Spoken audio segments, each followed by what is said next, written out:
Helping us break all of this down this morning is retired U.S. Army General Barry McCaffrey. General McCaffrey, good morning to you.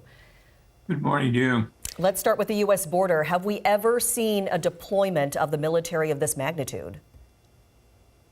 Yeah, actually, during the first Trump administration, he deployed some 7,000 active duty troops. Basically, we've had a military presence on the border since the 90s. There's around 20,000 Border Patrol agents. They're simply overwhelmed. A couple of thousand-mile border in the south, 5,000 some odd miles border with Canada. So the military has stepped in. For example, they're going to, 4 C-17 aircraft allegedly will start deporting some 5,000 detainees that are currently in custody. The key here is, in general, we have forbidden U.S. armed forces from collecting evidence or arresting people. So far, that limitation's holding, but I think going forward, we're going to see dramatically revised rules of engagement for the U.S. Armed Forces.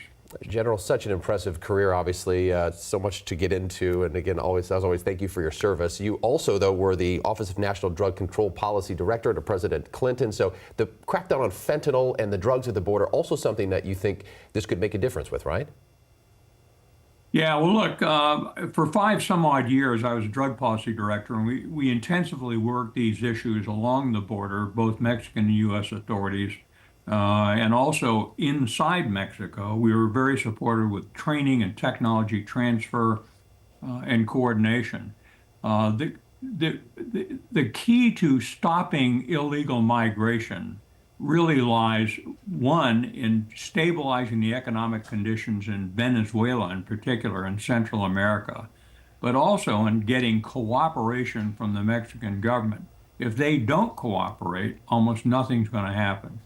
So I think the current allegations by President Trump that he will unilaterally take action, for example, declaring cartels a terrorist organization, implying that we would use military force inside Mexico, could bring all this cooperation to a halt.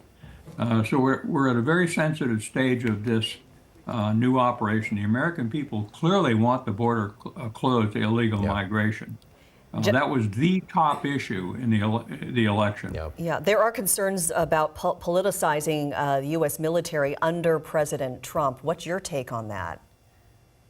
Well, I think we ought to be concerned. Certainly his rhetoric during the election that essentially he was going to have an outside board purge the senior military leadership of the armed forces was just shocking.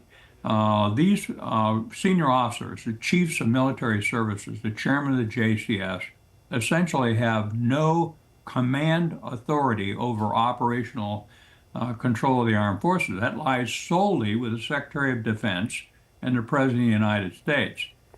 President Trump has now fired the Commandant of the Coast Guard, and we'll have to see what else happens. Part of the key will be who's the Secretary of Defense. Will Secretary nominee Hegseth be approved by the Senate this coming week? I assume he will.